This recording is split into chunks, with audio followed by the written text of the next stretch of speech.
Good morning students. Class 10th both medium subject Hindi पाठ 2 राम लक्ष्मण परशुराम संवाद।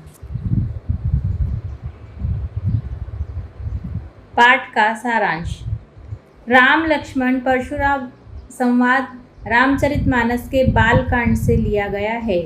एक बार मिथिला के राजा जनक ने अपनी पुत्री सीता के स्वयंवर का आयोजन किया था। इस स्वयंवर में राम शिव धनुष को तोड़ देते हैं। जब मुनि परशुराम को धनुष टूटने का पता चलता है तब वे यहाँ आ जाते हैं और अपना क्रोध प्रकट करते हैं। शिव धनुष को खंडित देखकर वे क्रोध में आपे से बाहर हो जाते हैं। राम के विनयशील व्यवहार तथा विश्वामित्र के समझने पर परशुराम राम की परीक्षा लेकर शांत हो जाते हैं। राम लक्ष्मण तथा परशुराम के मध्य जो संवाद हुआ था उसी प्रसंग को यहाँ प्रस्तुत किया गया है। आप लोगों ने सभी ने रामायण देखी है। आप लोग सभी जानते हैं कि राम जी का जब स्वयंवर हुआ था तो भगवान राम ने शिव धनुष को तोड़ा था, है ना। और जब शिव धनुष तोड़ा था तो क्या हुआ था, मुनि परशुराम को जब धनुष टूटने का पता चला तो वे वहाँ आकर क्रोधित हुए थे, है ना। इस पाठ में आपको यहाँ पद्यों में वही आपको दिया गया है। पहले पद्य में दिया गया है आपको कि पद्यांश में गोस्वामी जी ने सीता स्वयंवर के अवसर पर धनुष भंग हो जाने पर परशुराम तथा लक्ष्मण के संवाद का वर्णन किया है। इसी प्रकार आपको इसका भावार्थ दिया है। ये आपको समझाने की आवश्यकता नहीं है ना, क्योंकि आप लोग ने सबने अभी रामायण देखी होगी। अभी पिछले साल ही लॉकडाउन के समय में रामायण का प्रसारण किया गया था, है ना। तो आप लोग सभी रामायण के बारे में जानते हो। मैंने आपको पाठ का सारांश बता दिया है। आगे देखिए आप अभ्यास। परशुराम के क्रोध करने पर लक्ष्मण ने धनुष के टूट जाने के लिए कौन कौन से तर्क दिए हैं। परशुराम के क्रोध करने पर लक्ष्मण ने धनुष के टूट जाने पर अनेक प्रकार के तर्क दिए। वे इस प्रकार है। पहला है, हमने अपने बचपन में ऐसे अनेक धनुहिया तोड़ी है, परंतु तब आपने कभी ऐसा क्रोध नहीं किया था। दूसरा, इस धनुष पर आपने इतनी ममता क्यों है, हमारे लिए तो सभी धनुष समान है। हमें इस पुराने धनुष को तोड़ने का लाभ हानि समझ में नहीं आ रहा है। तीसरा दिया है, श्री राम ने तो धनुष को नया समझा था, यह धनुष तो राम के छूते ही टूट गया, इसमें श्री राम का क्या दोष है। प्रश्न नंबर 2 है, परशुराम के क्रोध करने पर राम और लक्ष्मण की जो प्रतिक्रिया हुई उनके आधार पर दोनों के स्वभाव की विशेषताएं अपने शब्दों में लिखी है। जब परशुराम क्रोधित हुए तो राम और लक्ष्मण ने जो उनको प्रतिक्रिया दी, है ना, तो दोनों के स्वभाव कैसे थे, भगवान श्री राम के और उनके छोटे भाई लक्ष्मण जी के, उस विशेषता को आपको अपने शब्दों में लिखना है। उत्तर देखिए, परशुराम के क्रोध करने पर राम और लक्ष्मण जी को जो प्रतिक्रियाएं हुई है उनके आधार पर दोनों के स्वभाव की विशेषताओं में बड़ी भिन्नता देखने को मिलती है। लक्ष्मण महाक्रोधी थे जबकि राम शील स्वभाव के व्यक्ति थे। परशुराम के क्रोध की अग्नि को जलता हुआ देख राम ने अपनी शील विनम्रता का परित्याग नहीं किया, है ना। उन्होंने अपनी शालीनता छोड़ी नहीं, वे क्रोधित नहीं हुए। उन्होंने मुनि परशुराम का सम्मान करते हुए स्वयं को उनका सेवक सिद्ध किया था। दूसरी ओर लक्ष्मण क्या थे, उग्र स्वभाव के थे, मतलब बहुत तेज स्वभाव के थे। तो वे तो परशुराम जी के क्रोध में अपनी व्यंग्यात्मक शैली द्वारा घी का काम करते हैं। हम कहते हैं ना, आग में घी डालना, है ना। जब परशुराम गुस्सा हो रहे थे, क्रोध कर रहे थे, तो लक्ष्मण जी भी क्रोधित हो रहे थे। तो उन्होंने क्या किया, अपने क्रोध से जब उनके बीच व्यंग चल रहे थे तो उसमें क्या किया, आग में घी डालने का काम किया। लक्ष्मण और परशुराम। प्रश्न नंबर 3 है, लक्ष्मण और परशुराम के संवाद का जो अंश आपको सबसे अच्छा लगा उसे अपने शब्दों में संवाद शैली में लिखिए। उत्तर है, लक्ष्मण और परशुराम के संवाद का हमारा प्रिय अंश इस प्रकार है। लक्ष्मण हंसते हुए, हे देव, हमारे लिए तो सभी धनुष एक समान है, अतः पुराने धनुष को तोड़ने में क्या लाभ है और क्या हानि, इसको हम नहीं जानते। यह तो धनुष तो श्री राम के छूते ही टूट गया था, इसमें उनका क्या दोष है ना। वो श्री राम के पक्ष में बोल रहे थे कि यह तो छूते ही टूट गया, उसमें श्री राम का क्या दोष है? अतः आप अकारण ही क्रोध कर रहे हैं। परशुराम अपने फरसे की ओर देखकर, हे मूर्ख, तू मेरे स्वभाव को नहीं जानता है। मैं तुझे बालक समझकर ही नहीं मारना चाहता हूँ। मैं बिल्कुल मुनि स्वभाव का नहीं हूँ। मैं बाल ब्रह्मचारी एवं अति क्रोधी स्वभाव का हूँ। क्रोधी स्वभाव मतलब गुस्सेल स्वभाव का। मैं क्षत्रियों के कुल को नष्ट करने वाला हूँ। मैं इस बात को संपूर्ण संसार जानता है। अनेक बार मैंने इस धरती को क्षत्रियों से रहित करके ब्राह्मणों को दान स्वरूप दे दिया है। मैंने इस फरसे से सहस्त्रबाहु जैसे राजाओं का भी वध किया। मेरा फरसा बहुत भयंकर है। यह गर्भ में पल रहे शिशुओं को भी नष्ट करने वाला है। प्रश्न नंबर 4, परशुराम ने अपने विषय में सभा में क्या क्या कहा? निम्न पद्यांश के आधार पर लिखिए। यहाँ आपको पद्यांश दिया गया है, इस पद्यांश को देखिए। बाल ब्रह्मचारी अति कोही, विश्व विदित क्षत्रिय कुलद्रोही, भुज बल भूमि भूप बिनु किन्ही, विपुल बार मही देव नह दिन्नी, सहस्सम बाहुभुज छेद निहारा, परसु बिलोकु मही कुमारा, मातु पितहि जनि सोच बस करसी महिष किशोर, गर्भन्न के अर्भक दरन परसु मोर अति घोर। उत्तर 4 है, परशुराम ने अपने विषय में सभा में कहा कि मैं बाल ब्रह्मचारी एवं अति क्रोधी हूँ। मैं क्षत्रिय कुल का संहार करने वाला हूँ। इस बात को संपूर्ण संसार जानता है। मैंने इस पृथ्वी को अपनी भुजाओं के बल पर ही राजाओं से रहित कर दिया है तथा उसे ब्राह्मणों को दान के रूप में दे दिया है।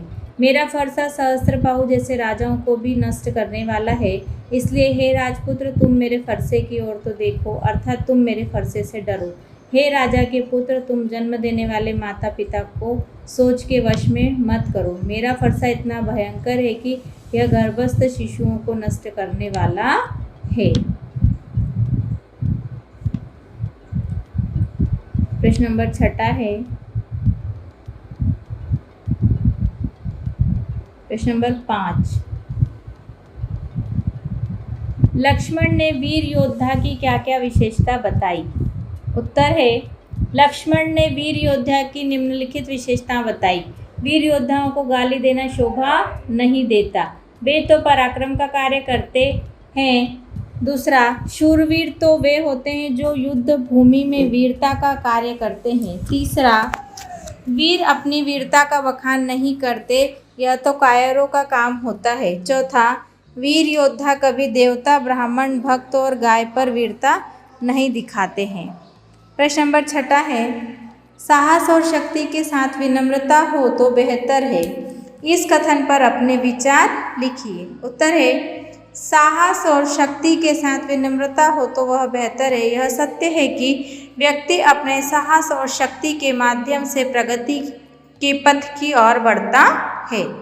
यदि उसमें विनम्रता का भाव हो तो वह और भी आगे बढ़ जाता है।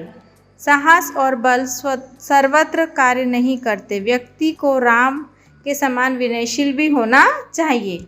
राम ने अपनी विनम्रता के बल पर महाक्रोधी परशुराम को भी अपने वश में कर लिया था। प्रश्न नंबर 7 देखिए, भाव स्पष्ट कीजिए। पहला है, बिहसी लखनऊ बोले मृदुवानी, अहो मुनीसु महाभटमानी, पुनि पुनि मोही देखाव कुठारू, चहत उड़ावन फुकी पहारू। प्रस्तुत पंक्तियों का भाव यह है कि लक्ष्मण जी ने परशुराम को व्यंग्यात्मक शैली में महान योद्धा बतलाकर कहा है कि आप तो फूंक से पहाड़ को उड़ाना चाहते हैं, अतः आप हमें बार बार अपने फरसे से भयभीत न करें। भयभीत न करें मतलब हमें डराएं नहीं। दूसरा है, इहाँ कुम्हड़ बतिया को उनाही ते जे तरजनी देखी मरी जाही, देखी कुठारू सरा सनबाना, मैं कछु कहा सहित अभिमाना। भाव देखिए, लक्ष्मण क्रोधी मुनि परशुराम से स्पष्ट कहते हैं कि आप हमें काशी फल के समान उंगली मात्र दिखाने से मुरझा जाने वाला न समझे। मैंने तो आपके पास फरसा आदि देखकर आपका सम्मान किया था, अतः आप वीरों के साथ वीरता का व्यवहार करो। ग है, गाधी सुनु कह हृदय हसी, मुनि ही हरिहर सुझ, अयमय खाड़ न उखमय, अजहु न बुझ अबुझ। मुनि विश्वामित्र परशुराम के अहंकार को देखकर मन ही मन सोचते हैं कि मुनि को तो मात्र अपनी ही शक्ति दिखलाई दे रही है, दूसरों की नहीं। ये राम लक्ष्मण नामक दोनों वीर लोहे से बनी खाड़ के समान है, गन्ने से बनी खांड नहीं जो मुंह में रखते ही घुल जाए। प्रश्न नंबर 8, पाठ के आधार पर तुलसी के भाषा सौंदर्य पर 10 पंक्तियां लिखिए। उत्तर देखिए। पाठ के आधार पर तुलसी के भाषा सौंदर्य की 10 पंक्तियां निम्न प्रकार है। पहला है, प्रस्तुत पाठ में तुलसीदास जी ने अवधी भाषा का प्रयोग किया है। दूसरा, काव्य पंक्तियां चौपाई एवं दोहा छंद में बद्ध है। तीसरा, वीर तथा रौद्र रस की प्रधानता है। चौथा, भाषा ओजगुण से युक्त है। अगला, व्यंग्यात्मक एवं वर्णात्मक शैली का प्रयोग है। मुहावरों के प्रयोग से भाषा मुहावरेदार भी है। संपूर्ण पाठ में अनुप्रास अलंकार की प्रधानता है। रामचरितमानस की भाषा में लोकप्रियता है। अभिधा, लक्षणा, व्यंजना नामक तीनों शक्तियों का प्रयोग है।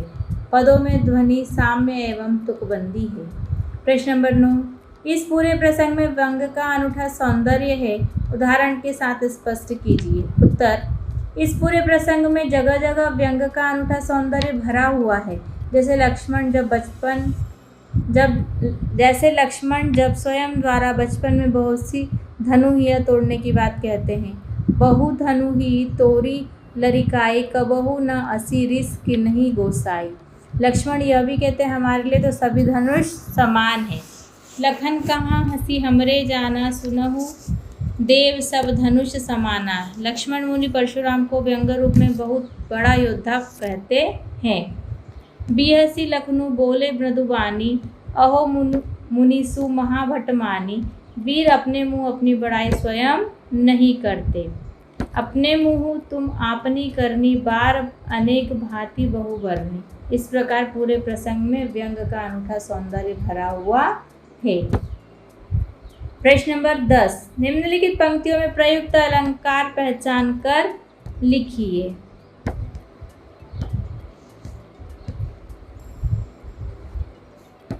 क, बालकू बोली बधो नहीं तोही, इसमें अनुप्रास अलंकार है। ख, कोटि कुलिस सम बचनु तुम्हारा, इसमें अनुप्रास एवं उपमा अलंकार है। ग, तुम तो कालू हाँक जनु लावा, बार बार मोही लागी बोलावा, इसमें पुनरुक्ति प्रकाश उत्प्रेक्षा तथा अनुप्रास अलंकार है।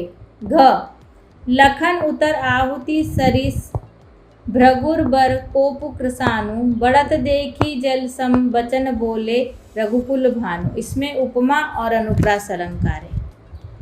प्रश्न नंबर 11, सामाजिक जीवन में क्रोध की जरूरत बराबर पड़ती है। यदि क्रोध न हो तो मनुष्य दूसरे के द्वारा पहुंचाए जाने वाले बहुत से कष्टों की चिर निवृत्ति का उपाय ही न कर सके।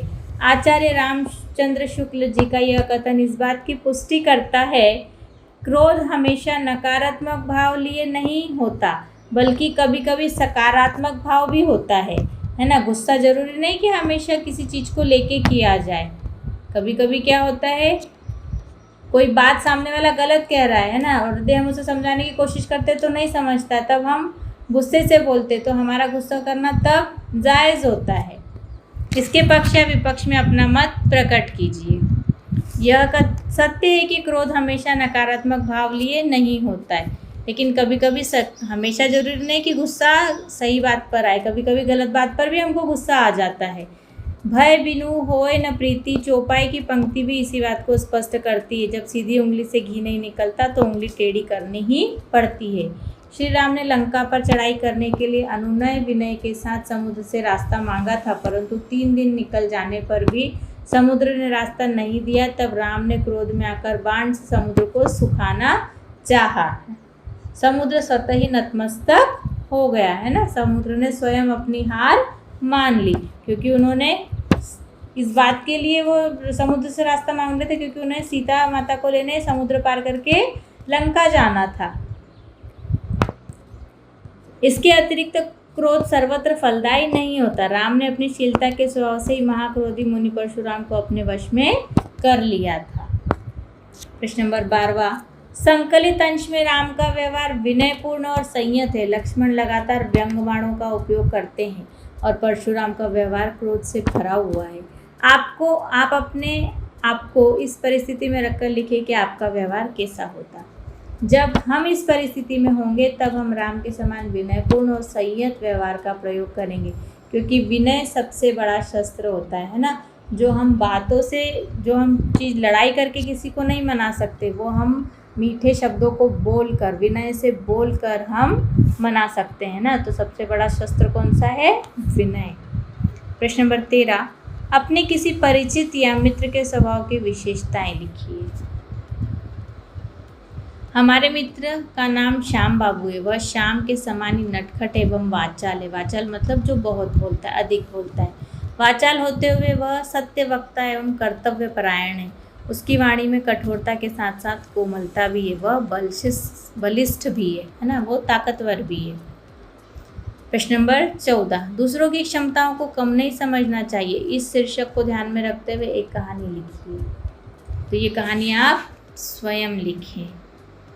क्या है आपके लिए टॉपिक? दूसरों की क्षमताओं को कम नहीं समझना चाहिए। प्रश्न नंबर 15 भी इसी प्रकार है। उन घटनाओं को याद करके लिखिए जब आपने अन्याय का प्रतिकार किया है ना, जब आपने अन्याय के खिलाफ लड़ाई लड़ी हो, तो उन वो भी आपको स्वयं लिखना है। प्रश्न नंबर 16, अवधी भाषा आज किन किन क्षेत्रों में बोली जाती है? अवधी भाषा आज अयोध्या, फैजाबाद, बस्ती इत्यादि क्षेत्रों में बोली जाती है। यहाँ आपका पाठ 2 राम लक्ष्मण परशुराम संवाद समाप्त होता है। अब आप सब इसको अपनी फेयर कॉपी में लिखेंगे और याद करेंगे। धन्यवाद।